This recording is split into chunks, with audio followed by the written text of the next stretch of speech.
Listo, hermanos. Estamos a buen tiempo, hermanos. Trae sus almohadas, hermanos, porque yo me traje una predicación muy larga, hermano. Siempre les digo de las almohadas, ¿verdad? Bueno, hermanos, gracias, hermano Oviedo, gracias, porque ya queríamos escucharla, hermana, y es una bendición que haya traído ese canto, hermana. Que Dios la siga bendiciendo, llenando de salud. Y, hermano, este es un ejemplo de las oraciones discontestadas del Señor. Dios la siga bendiciendo mucho, hermana, en todas las áreas de su vida. Hermanos, el texto que estábamos leyendo al principio, hermanos, que está en Mateo capítulo 16, versículo 24, lo voy a leer nuevamente, pero antes de leerlo, quiero recordarles, ponle la que siga ahí, por favor. Quiero recordarles, hermanos, que ahí teníamos un plan de trabajo, hermanos. Y el plan de trabajo, hermanos, miren, yo tengo uno en mi refrigerador, hermanos. Y siempre, cada vez que empieza el año, les damos uno para que lo pongan en un lugar donde lo puedan ver. Yo, hermanos, casi siempre me la paso en el refrigerador, hermanos. Por eso lo tengo ahí, hermanos, porque cada vez que vas a agarrar agua, vas a agarrar un snack o vas a agarrar algo, ahí lo vas a encontrar. Mi esposa tiene uno ahí donde se peina y donde se pinta. Y bueno, espero que cada uno tenga uno de estos, hermanos, en su casa. Si no lo tiene, hermanos, ahorita llegando, búsquelo, por favor, hermanos, si no sabe dónde lo tiene. Pero, hermanos, le digo esto porque en nuestro plan de trabajo, hermanos, habíamos puesto que en los últimos 3 meses del año, hermanos, que viene siendo octubre, noviembre, diciembre, empezando este mes, que es octubre, iba a ser la meta era compartiendo a los demás, porque estábamos tratando, hermanos, de hacer discípulos. Se ha puesto muy difícil la situación, porque ahora no podemos visitar a las personas, ni las personas nos pueden visitar en nuestro hogar, pero podemos hacer discípulos de alguna u otra manera. ¿Y cómo pensábamos hacerlo, hermanos? Bueno, hacer discípulos, hermanos, es que las personas puedan seguir a Jesucristo y puedan imitar lo que Jesucristo hacía. Y creo que la mejor manera, hermanos, es nosotros mostrándoles cómo hacerlo. Y creo, hermanos, que lo que habíamos puesto para este año era muy apropiado, porque habíamos puesto que íbamos a compartir con los demás a través de la empatía, hermanos. Y la empatía, hermanos, es todo lo opuesto a la apatía. Ustedes saben lo que significa apatía. Apatía es cuando te piden algo y no quiero hacerlo. Vamos a salir a cenar. A ver tú, no tengo ganas. Esa es una apatía. Oye, vamos a ver una película, mira juntos. No tengo ganas. O a veces eso es la apatía, que no te apetece nada, no tienes ganas de hacer nada. Pero la empatía es todo lo contrario, es cuando tú sientes lo que la otra persona está sintiendo. Si tú ves a alguien ahí triste y llorando, puedes pasar por un lado y decir, no me importa. O puedes sentirte tan mal y decir, ay, ¿qué es lo que está pasando a estas personas? Miren, no sé si les he platicado esto, hermanos, pero hay unas personas, hermanos, que se ponen aquí en San Antonio y tienen un método, hermanos, muy eficaz de pedir dinero, hermanos, y de pedir ayuda. Es muy eficaz, hermanos, y a mí me llamó la atención, porque siempre que ves a alguien pidiendo ayuda, es alguien que llega y estás en el semáforo y te toca el vidrio o andan con su cartelón pidiendo ayuda, ¿no? Y hay personas que están o se te acercan y te dicen, oiga, me ayuda para comprar una hamburguesa, me ayuda para... Y a veces se te acercan y, ok, pues los ves y hay gente que les da, hay gente que no les da. Dicen, no quiere para la hamburguesa, no quiere para comer, seguramente quiere para irse por allá a comprar droga o alcohol. Y hay gente que le da, hay gente que no le da. Pero estas personas, hermanos, tienen un método muy curioso. Y si usted anda por ahí por el centro de San Antonio, a lo mejor los puede ver. Es una familia, hermanos. Y se sientan, hermanos, son como 4 o 5. Se sientan, hermanos, en el sol. Y se sientan así, miren. Y están con una cara de tristeza que no pueden con ella. Y no piden, nomás están ahí en el sol sentados los 4 ahí, hechos bolita ahí con sus mochilas, con una cara de tristeza. Entonces te da una empatía que te da una tristeza. Y, oiga, disculpe, ¿qué necesita? ¿Por qué está? ¿Qué le pasa? Es que no hemos almorzado. Y te empiezan a platicar su historia y les da dinero a la gente. Porque sienten esa empatía por ellos. Y a los que no les importa los dejan que estén en el sol. Pero les digo por esto, hermanos, porque creo que esa es una manera, hermanos. La empatía es una manera de mostrar a Cristo, de evangelizar y de discipular. Cuando las personas ven que tú tienes empatía por ellos, cuando ven que se preocupan por ellos, cuando ven que tú inviertes en ellos de tu tiempo, de lo que tú tienes, de lo que tú eres, de lo que tú conoces, de lo que tú sabes, cuando las personas ven ese interés en ellos de tu parte, les empieza a llamar la atención y dicen, oye, estas personas realmente les importo, realmente les intereso. Así que, hermanos, todos esos 3 meses vamos a tratar, hermanos, de sentir empatía por todas las personas y hablarles de Jesucristo. Porque lo más valioso que tenemos, hermanos, no es nuestro dinero. Lo más valioso que tenemos es nuestro tiempo. Porque el tiempo con nada se compra. Y cuando tú le das tu tiempo a alguien, le estás dando lo más valioso que tienes.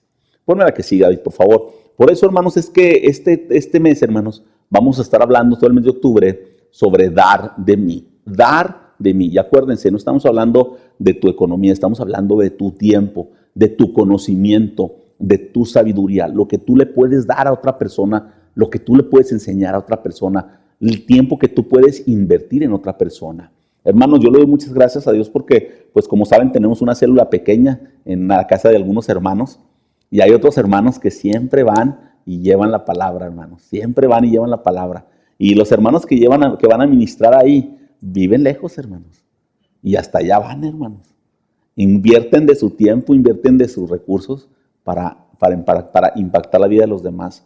Y de esa pequeña célula, hermanos, de ese pequeño lugarcito, hermanos, salió una persona que, lamentablemente partió con el Señor, pero toda su familia llegó a conocer por ese pequeño lugarcito, por la vida de esos hermanos que van cada semana o cada 15 días a compartir de ellos. Eso, hermanos, es dar de ti, dar de tu tiempo, dar de lo que tú eres, dar de tu conocimiento. Así que les invito a que me vayan a buscar por favor ahí y lo lean conmigo. Yo lo voy a leer, perdón. Solamente síganme en Mateo capítulo 16, versículo 24. Dice la palabra de Dios así, en Mateo capítulo 16, versículo 24, lo leíamos al principio, dice, luego dijo Jesús a sus discípulos, si alguien quiere ser mi discípulo, tiene que negarse a sí mismo, tomar su cruz y seguirme. Si alguien quiere ser mi discípulo, tiene que negarse a sí mismo, tomar su cruz y seguirme. Y hermanos, ¿qué significan estas palabras? Las hemos escuchado muchas veces, las hemos oído muchas veces en muchas predicaciones, las hemos escuchado muchas veces en muchas conferencias, en muchos campamentos, y estoy convencido de que las vamos a seguir escuchando muchas veces más a lo largo de nuestra vida como cristianos. Pero ¿qué significa negarse a sí mismo, hermanos? Negarse a sí mismo, hermanos, no solamente es decir, oh, está bien, no estoy el día de hoy. No es decir, no estoy para nadie. No, eso no es negarse, hermanos. Cuando van a la casa y le dicen, diles que no estoy. Eso no es negarse a sí mismo, hermanos. O que hablan por teléfono y no quieres contestar la llamada y le dices, no se encuentra, cuando eres tú el que está hablando. Eso no es negarse a sí mismo, hermanos. Negarse a sí mismo, hermanos, creo que todos entendemos el concepto. Es renunciar a lo que tú quieres por lo que Dios quiere. Renunciar a lo que tú quieres por lo que Dios quiere. Y eso, mis hermanos, creo que es muy difícil que podamos renunciar a lo que nosotros queremos por lo que Dios quiera para nosotros. Le voy a poner un ejemplo muy sencillo. Usted tiene a lo mejor en su casa a su familia, a su esposo, su esposa, su hijo, su hija, y usted quiere regalarles algo muy hermoso para demostrarles cuánto los quiere. Y Dios le dice, no le compres nada. Y tú dices, Señor, ¿cómo no le voy a comprar nada? Yo se lo quiero regalar para demostrarle cuánto lo quiero. Y Dios dice, no le compres nada. No le compres nada. Yo te voy a decir qué le vas a regalar. Y tú estás como debatiendo con el Señor. Señor, pero es que yo quiero comprar esto. ¿Cómo me dices que no lo compre? Y Dios te dice, no hagas eso. Haz lo que yo te voy a decir. Y estamos debatiendo, pero Señor, es que es la persona que yo más quiero. Es la persona que yo más amo. Yo quiero demostrar cuánto lo quiero, cuánto lo amo. Y Dios dice, haz las cosas como yo te las estoy diciendo. Eso es negarse a sí mismo. Hacer lo que Dios quiere y no lo que nosotros queremos. A veces cuando sales en la mañana y dices, voy a tal parte. Y imagínate que Dios te diga, no vayas para allá, vete para allá. No, es que yo quiero ir para allá, Señor. Yo ya tenía planeado hacer esto. Y a lo mejor ustedes están diciendo, hermano, si Dios me dice que yo vaya para tal parte, yo lo voy a hacer. A lo mejor dentro de sus mentes están pensando, ay, hermano David, claro que si Dios me dice que yo vaya para este lugar, en vez de este lugar, yo le voy a hacer caso a Dios. Y yo le preguntaría, si usted le hace caso a Dios, ¿cómo se pone en la mañana que lleva prisa y está ponchada su llanta? ¿No renegamos? ¡Ay, tanta prisa que llevo! Y este mugrero está aquí ponchado. ¿No renegamos? ¿No renegamos cuando vamos a prisa a hacer algún mandado y el carro no quiere prender? ¡Ay, yo sabía que la pila se me iba a matar! Y ahí estamos. ¿No renegamos? ¿Y por qué no nos ponemos a pensar que es Dios diciéndonos, niégate a ti mismo, no quiero que vayas para allá, estoy planeando algo mejor para ti? ¿Por qué renegamos cuando las oraciones no nos son contestadas? Eso es negarnos a nosotros mismos, aceptar la voluntad de Dios cuando no nos contesta las oraciones o cuando nos da una respuesta diferente a lo que nosotros estamos pidiendo. Eso es negarnos a Dios. Pero quizá no hemos aprendido a verlo de esa manera y esperamos escuchar la voz de Dios clara y precisa. Hermanos, Dios nos habla de muchas maneras y tenemos que aprender a escucharla. Por eso cuando Dios dice, niéguense a sí mismos, nos está invitando a que realmente dejemos de hacer lo que estamos haciendo para hacer lo que Dios quiere que hagamos. Que nos desocupemos un poco de nuestras ocupaciones para ocuparnos un poco de las cosas de Dios. Y yo le preguntaré a usted, ¿cuándo fue la última vez que se ocupó de las cosas de Dios? ¿Cuándo fue la última vez que usted se ocupó de las cosas de Dios?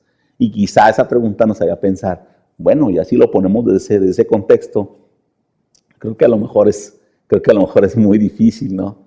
¿Cuándo fue la última vez que dejamos que Dios actuara en vez de que nosotros actuáramos? ¿Cuándo fue la última vez que alguien te rebasó en un auto y te enojaste tanto que se te olvidó que debes de negarte a ti mismo para dejar que Cristo actuara? ¿Cuándo fue la última vez que te trataron mal de algún lugar, que se te salió el temperamento en vez de que dejaras de que Dios actuara? Eso es lo que nos está diciendo, niéguense a sí mismos. Y miren, algo muy interesante que Jesucristo nos enseñó con su vida, hermanos, y es algo que vamos a ver ahorita en el pasaje que vamos a estudiar, es que la vida de los cristianos más exitosos, escúchenme bien, guárdalo en su corazón y apúntelo en algún lugar donde lo pueda ver constantemente, consiste de 3 cosas muy importantes. El compromiso, hermanos, el compromiso que debemos de tener con el Señor. Debemos de ser comprometidos con Dios. La vida de los cristianos más exitosos, hermanos, depende de 3 cosas. El compromiso, hermanos, la humildad y la misericordia. Compromiso, humildad y misericordia. Si alguna de estas 3 cosas está faltando en nuestra vida, entonces deberíamos de evaluarnos y decir, ¿qué tanto estamos reflejando a Dios? ¿Qué tanto me estoy negando a mí mismo? Si no tengo compromiso, si no tengo humildad y si no tengo misericordia, ¿qué tanto me estoy negando a mí mismo? Y ahorita vamos a entrar para ver a detalle estas palabras para que nos queden un poquito mejor claras. Pero antes de entrar a la predicación, déjenme les platico esto. Miren, durante un tiempo, y ya les he dicho esto, hemos estado comunicándonos con pastores de otras partes del mundo, hermanos. Y hemos tenido la bendición de conocer este grupo de pastores que tienen un ministerio llamado El Refugio, hermanos. Y este grupo de pastores, hermanos, lo que hacen, hermanos, es que ellos dan consejería y dan entrenamiento y dan cuidado a los pastores y a sus familias. Y también a los miembros de las congregaciones. Así que en su afán por seguir cuidando a los pastores para prepararnos para cuando pasara la pandemia, con el fin de preparar a las familias, hermanos, mejor para después de que pasara la pandemia, los hermanos estuvieron trayendo conferencias una vez por mes o una vez cada 2 meses. Así que, hermanos, durante algunos sábados, mi esposa y yo, un sábado sí y luego 4 sábados no, un sábado por mes más o menos, tomábamos una conferencia, hermanos. Esto era aparte de las clases que tomábamos los lunes. Pero los sábados, hermanos, un sábado por mes, tomábamos una conferencia, hermanos, y eran diferentes temas, hermanos, diferentes tópicos los que manejaban, y eran temas muy interesantes, hermanos. Había un tema que, de todos los que hemos visto, creo que ha sido el que más me ha llamado la atención por la forma en como el pastor lo expresaba, lo exponía, y las ilustraciones que nos daba eran tan interesantes que nos hacían conectarnos y entender lo que Dios nos quería decir a través de su vida. Y el tema era, hermanos, ser una palmera en una palmera, hermanos, un oasis en el desierto. Y él decía esto, hermanos, y se me hizo muy interesante. Y se me hizo muy interesante porque creo que es algo que a lo mejor hemos perdido de vista. Y el pastor decía en su conferencia, decía que hoy en día, hermanos, los cristianos, el pueblo de Dios, hermanos, hemos estado, hermanos, tan acostumbrados a cómo se vive la vida, a cómo vivimos la vida, que hemos dejado los principios que Dios nos ha marcado. Lo que Jesucristo nos enseñó lo hemos olvidado y hemos puesto nuestro ego por enfrente de las cosas de Dios. Nos hemos vuelto egoístas. Ahora somos egoístas. Ahora es nuestra personalidad está por enfrente de la personalidad de Cristo, diciendo, no, Señor, ¿cómo yo voy a permitir que esto pase? No, hemos dejado a Cristo a un lado cuando Jesucristo nos quiere decir, es que yo quiero que así sucedan las cosas. Ah, no, Señor, yo voy a hacer las cosas de esta manera. Y nos hemos puesto por enfrente de Jesucristo. Y decía el pastor, algo que podemos ver hoy en las congregaciones a nivel mundial es que los cristianos ahora tenemos pies de barro. Y se me hizo muy interesante, hermanos, cómo el pastor lo decía de esta manera, que los cristianos tenemos pies de barro. Y cuando tú piensas en pies de barro, puedes decir, bueno, ¿qué tiene de malo tener los pies de barro? Y yo le diría, el barro, a diferencia del plomo, se puede quebrar muy fácilmente. Yo me acuerdo, hermanos, aquellas jarras que se ponían en las escuelas, en las primarias de México, hermanos. No sé si les tocó a ustedes, pero en las primarias de México, hermanos, ponían una vasija, hermanos, de barro, hermanos, y la llenaban de agua. Y esa vasija conservaba el agua fresca todo el día. No sé si a usted le tocó probar el agua de esas jarras de barro.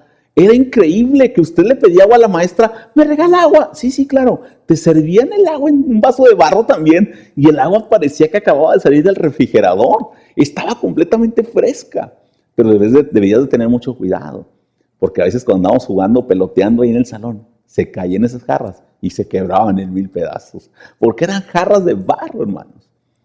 Entonces creo que hoy en día, hermanos, la ilustración que el pastor quería decir era que realmente, hermanos, nosotros estamos así, somos muy frágiles y nuestra vida es muy frágil porque hemos olvidado dejar a Jesucristo en primer lugar y dejar que Él haga con nuestra vida y dejar que Él nos moldee. Así que esta mañana vamos a ver algunas cosas que Dios nos quiere recordar y también acercarnos a su presencia y dejar que Dios nos dirija esta mañana. Así que les invito a que oren ahí conmigo, hermanos, y nos acerquemos a la presencia del Señor. Padre Santo y Dios bueno, te damos gracias por este tiempo que estamos juntos y nos acercamos a tu presencia para rogarte que nos dirijas a través del mensaje. Dirígenos tú, Señor, guíanos tú. Te ruego que nos bendigas y te pido, Padre Santo, que calles mi boca, que seas tú quien hable, Dios. Y una cosa más grande te pido, que ninguno de nosotros salgamos, Dios, de este lugar como hemos entrado. Porque te lo suplicamos, pedimos y rogamos todo esto en el nombre de Cristo Jesús. Amén. Y para ver mejor, hermanos, lo que Dios nos quiere decir, le pido que vayamos ahí al libro de Lucas, capítulo 9, y vamos a ver solamente 6 versículos. Lucas, capítulo 9, y vamos a ver solamente 6 versículos de Lucas, capítulo 9, hermanos. Y lo voy a leer yo, si me siguen con su vista. Dice Lucas, capítulo 9, versículos del 1 hasta el 6. Dice de la siguiente manera: habiendo reunido a los 12, Jesús les dio poder y autoridad para expulsar a todos los demonios y para sanar enfermedades. Entonces los envió a predicar el reino de Dios y a sanar a los enfermos.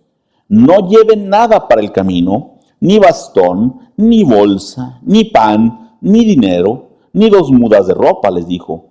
En cualquier casa que entren, quédense allí hasta que salgan del pueblo. Si no lo reciben bien, al salir de ese pueblo, sacúdense el polvo de los pies como un testimonio contra sus habitantes. Así que partieron y fueron por todas partes, de pueblo en pueblo, predicando el evangelio y sanando a la gente. Y hermanos, se me hace muy interesante que el párrafo precisamente lo titulan como cuando Jesucristo, o lo titulan así: Jesús envía a los 12. Y Jesús nos está diciendo qué era lo que Él esperaba de sus discípulos. Pero Jesús esperaba de sus discípulos porque Él se había encargado de enseñarles cómo deberían de hacerlo. Y Jesucristo esperaba que lo imitaran en todo. Por eso es que estuvieron 3 años juntos, para que aprendieran a hacer lo que Jesucristo hacía y para que aprendieran a hacerlo como Él lo hacía. Pero vamos a ver solamente 3 cosas y voy a hablar de lo que les decía al principio. Lo primero que vamos a ver, hermanos, está en Lucas capítulo 9, versículos 1 y 2, y dice así: habiendo reunido a los 12, Jesús les dio poder y autoridad para expulsar a todos los demonios y para sanar enfermedades. Entonces los envió a predicar el reino de Dios y a sanar a los enfermos. Y lo primero que vamos a ver, hermanos, es el compromiso. Escúchenme bien, hermanos, el compromiso. Acuérdense lo que les decía ahorita, hermanos. 3 cosas podemos ver en la vida de Jesucristo y 3 cosas podemos ver en la vida de un cristiano exitoso. El compromiso, hermanos, la humildad y la misericordia. Si usted tiene 2 de 3, hermanos, discúlpeme, hermanos, no está completo. Si usted tiene 1 de 3, disculpe, hermanos, tiene que trabajar más. Si usted tiene 3 de 3, hermanos, lo felicito a que siga practicándolo. El compromiso, la humildad y la misericordia. y lo que podemos ver, hermanos, con el pasaje que acabo de leer, con los versículos que acabo de leer, es que Jesucristo, hermanos, cuando tú te comprometes, te da autoridad. ¿Escucharon lo que decía la palabra de Dios? Les dio autoridad para poder ir y sanar personas y echar fuera demonios. Cuando te comprometes con Dios, el Señor te va a dar autoridad para que puedas hacer lo que tengas que hacer. Pero no solamente eso, sino que te va a dar poder para que tengas poder en tu vida, para que puedas enfrentar cualquier cosa. Y hermanos, nos vamos a cansar, escúcheme bien, nos vamos a cansar de escuchar en las congregaciones que siempre se nos va a hablar de compromiso. ¿Y por qué ustedes creen que nos vamos a cansar? Porque necesitamos practicarlo. Porque hasta el momento en que tengamos un verdadero compromiso con el Señor, nos vamos a dar cuenta lo que significa. Miren, hermanos, mi mamá tiene un dicho que me da mucha risa, hermanos, pero es cierto, hermanos. Cuando mi mamá, hermanos, nos tenía en la casa, hermanos, decía, no, es que tengo que salir a trabajar para suplir sus necesidades. Ustedes ahorita pónganse a estudiar. Cuando ustedes se casen, entonces ustedes van a tener sus propias necesidades y ustedes van a tener que trabajar para suplir a su familia. Y yo me reía así. Y le decía a mi mamá, la carga se andar al burro. Ay, me estará diciendo burro mi mamá. Y siempre es el dicho de mi mamá. No, es que la carga se andar al burro. Y hermanos, es verdad, cuando tienes un compromiso, lo tienes que sacar adelante. Cuando tú tienes un compromiso, tú no te puedes esperar a que las cosas solamente sucedan. Cuando tú tienes un compromiso, tú haces lo posible para que las cosas sucedan. No solamente te vas a quedar esperando, bueno, a ver qué pasa. No, tú vas a hacer lo posible para que las cosas sucedan. Cuando tú te has comprometido con el Señor, tú tienes que hacer lo posible para que la relación con Dios suceda.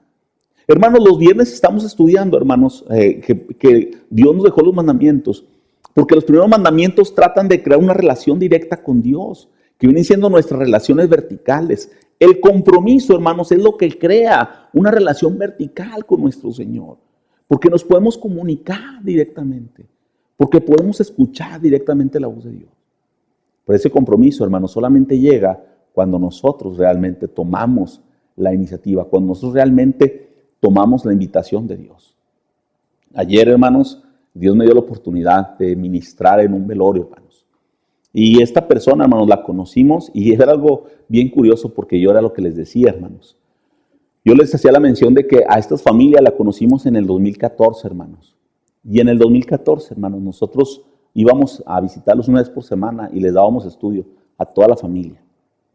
Este hombre que falleció, hermanos, se le complicó un tumor que tenía y el cáncer se le desparramó por todas partes, hermanos. Un día antes de que muriera, Dios me dio la oportunidad de ir a visitarlo, porque su sobrino me dijo, oye, mi tío está bien malo. Y Dios me dio la oportunidad de visitarlo, hermanos, y hablar con él, estar ahí. Y el día siguiente falleció, hermanos. Ya lo habían desahuciado, lo habían mandado a la casa. Así que me habló su familia y me pidió que si podíamos ministrar en su velorio, decir algunas palabras. Y ayer Dios nos dio la oportunidad de estar ahí.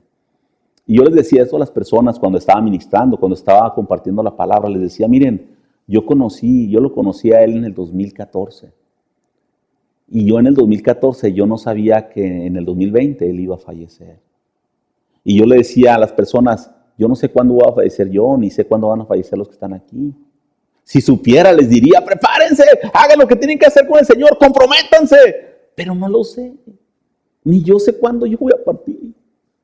Así que lo mejor que podemos hacer, igual que así se los digo hoy a ustedes, como lo decía ayer, así que lo mejor que podemos hacer es estar comprometidos con el Señor y dar lo mejor de nosotros hoy que podemos, porque no sabemos cuándo Dios va a venir por nuestra vida, no sabemos cuándo Dios nos va a llamar a cuentas y no sabemos qué tan comprometidos vamos a estar cuando eso suceda. Y no podemos llegar a la presencia de Dios creyendo que lo hicimos bien y cuando llegamos Dios nos diga, te faltó hacer cosas, te faltó hacer lo mejor, te faltó darme a mí el lugar, te faltó.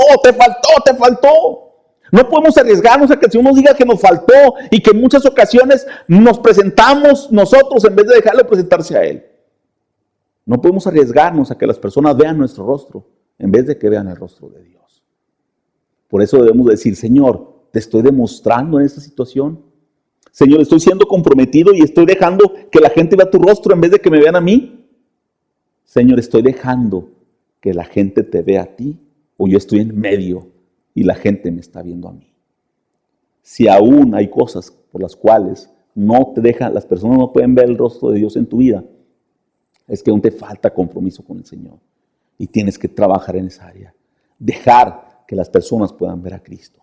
Pero luego, hermanos, algo muy importante que les decía y que vamos a ver ahí en Lucas, capítulo 9, versículos 3 y 4, dice así la palabra de Dios.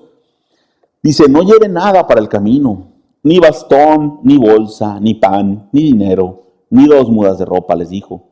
En cualquier casa que entren, quédense allí hasta que salgan del pueblo. Y la segunda cosa que Dios nos permite, que Dios nos deja ver, hermanos, es la humildad, hermanos. Es la humildad. Y escúchenme bien, hermanos, miren, porque la humildad, hermanos, se presta para muchas interpretaciones. Y podemos decir, ay, hermanos, ¿tenemos que ser pobres para alabar a Dios? No, hermanos, la humildad de la que estoy hablando se encuentra en Mateo capítulo 5, versículo 3, y creo que todos la conocen, y es una bienaventuranza.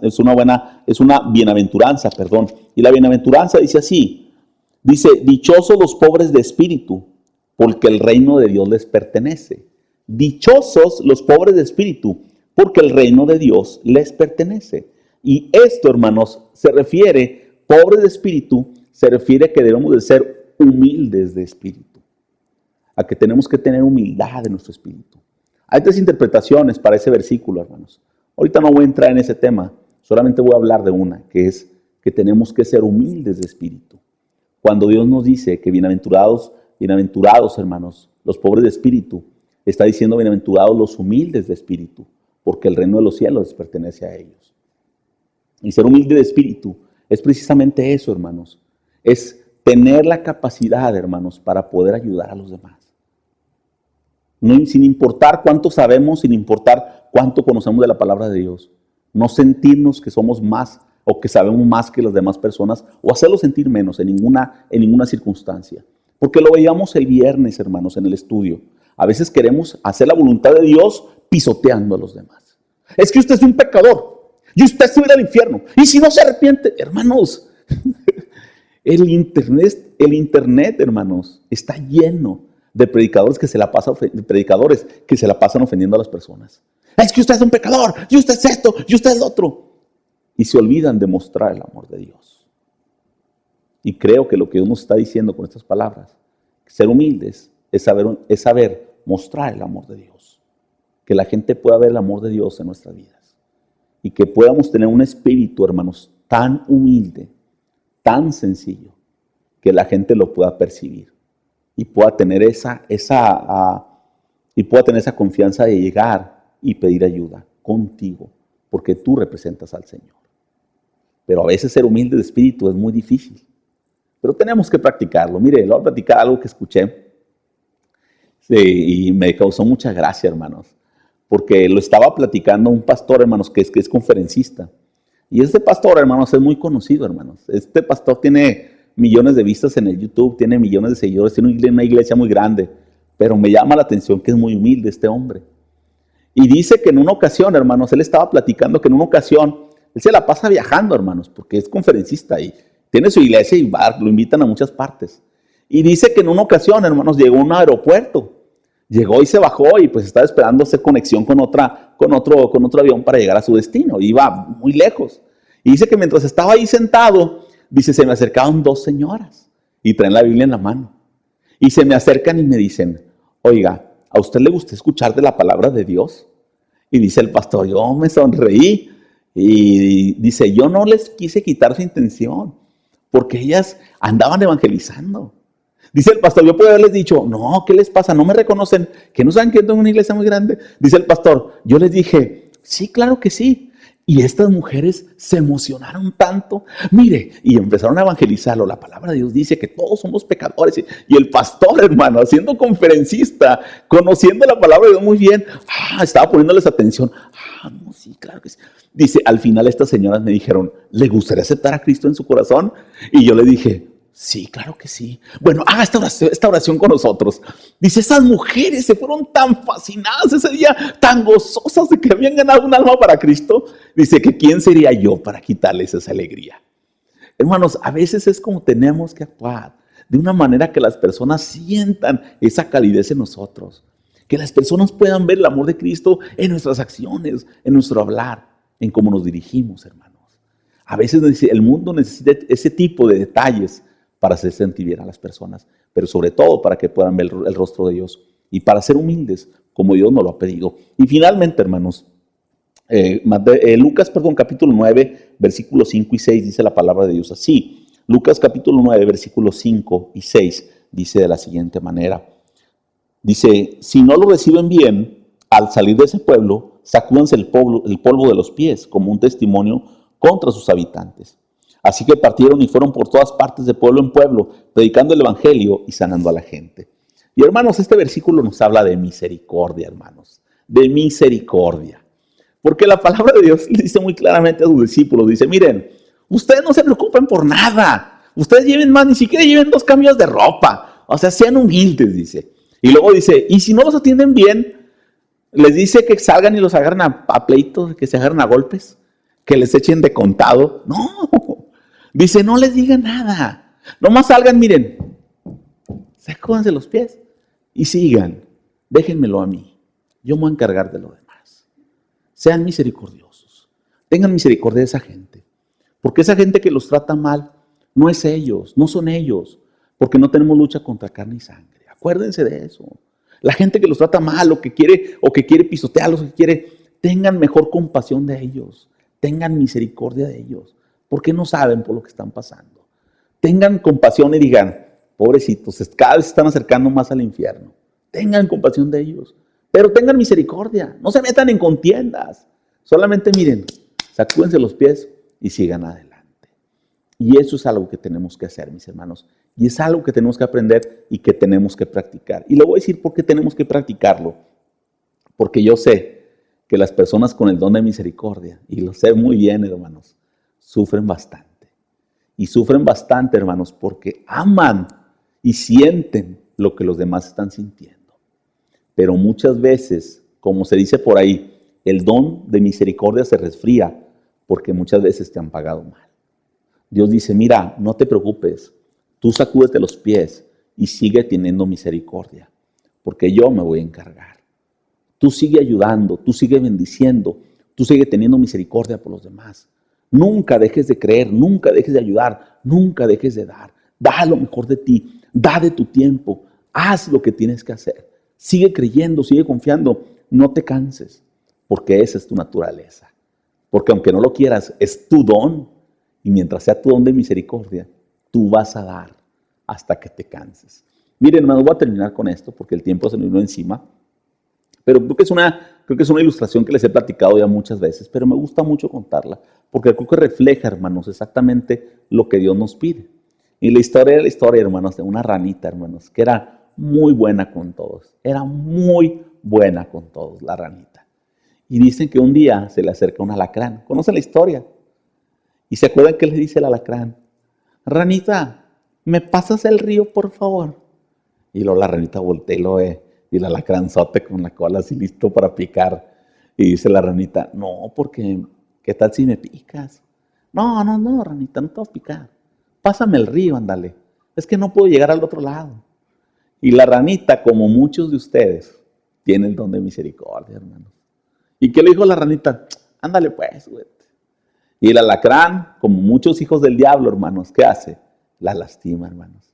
La picotea cuando van en el agua. Y le dicen, ranita, ¿por qué tú te prestaste para esa situación? Si sabías que te iba a picar. Es su naturaleza picar. Él lo iba a hacer. Y dice la ranita, porque es mi naturaleza ayudar. Hermanos, nunca nos cansemos de ayudar, de mostrar la misericordia de Dios. Sé que muchas veces las cosas no salen bien. Y a veces nos han pagado mal por bien. Pero nunca dejemos de confiar en lo que Dios dice. Tú no te preocupes, tú sacúdete, que yo me voy a encargar. Nunca dejes de bendecir. Acuérdate, la vida de los cristianos más exitosos, y lo podemos ver en la vida de Jesucristo, consiste de 3 cosas. El compromiso. Comprométete con Dios. Ten un compromiso con el Señor. Cuando tienes un compromiso, acuérdate, vas a andar porque ahora tienes un compromiso. Vas a esforzarte porque ahora tienes un compromiso. Sé humilde, Haz y deja que los demás vean el rostro de Dios en tu vida a través de la humildad. Y ten misericordia. Nunca dejes de ayudar. Deja que Dios se encargue. Y deja mostrar el rostro de Dios. Ayúdenme a orar, por favor, para terminar. Y darle gracias a Dios por este tiempo. Y ahí donde están, oren conmigo, hermanos. Señor y Padre nuestro, nos acercamos a tu presencia, Dios, esta tarde, Dios, para darte gracias, porque, Señor, tú tienes grandes planes para nuestras vidas, Dios, pero para que esos planes puedan cumplir, nosotros debemos de comprometernos contigo, Dios, y debemos, Dios, de cubrir todas las áreas que nos pides, para que la gente pueda ver tu rostro, Señor. Ayúdanos, Señor, porque en estos tiempos tan difíciles, la gente es lo que necesita, Dios. Que los hijos de Dios se levanten, que seamos humildes, que seamos misericordiosos, que seamos comprometidos. En estos momentos tan difíciles que está pasando la humanidad, para eso nos tienes aquí, para hacer la luz en estos momentos de oscuridad, para hacer la sal en estos momentos tan difíciles, para estar ahí, Dios, para mostrar tu rostro. Para eso nos has preparado durante tanto tiempo, Dios. Así que permítenos ser la luz, Dios, y brillar en medio de las tinieblas, y llevarle a la gente esa esperanza y esa paz que necesitan en estos momentos tan difíciles. Te ruego en el nombre de Jesucristo que equipes a cada uno de estos tus santos, que nos bendigas y nos prepares, Dios, y nos permitas, Dios, mostrar tu misericordia, tu amor, Dios, a través de nuestras vidas. Bendice la vida de cada hombre y cada mujer que está en este lugar y llénalos, Dios, de tu amor, de tu bondad, de tu misericordia. Te ruego que nos prepares para esta semana que va a comenzar, pero también prepáranos para el resto de nuestra vida, Dios. Camina con nosotros, Dios, y trae, Dios, a nosotros todo lo que necesitamos, pero sobre todo, permítanos sentir tu presencia, Dios, para hacerle frente a cualquier cosa, Dios, que venga. Porque te lo suplicamos, te lo pedimos y rogamos todo esto en el nombre de Cristo Jesús. Amén. Hermanos, que tengan una excelente semana, hermanos, que Dios me los bendiga, hermanos. Por ahí nos vamos a estar comunicando entre semana, hermanos. Que Dios los guarde. Gracias que estuvieron aquí, hermanos.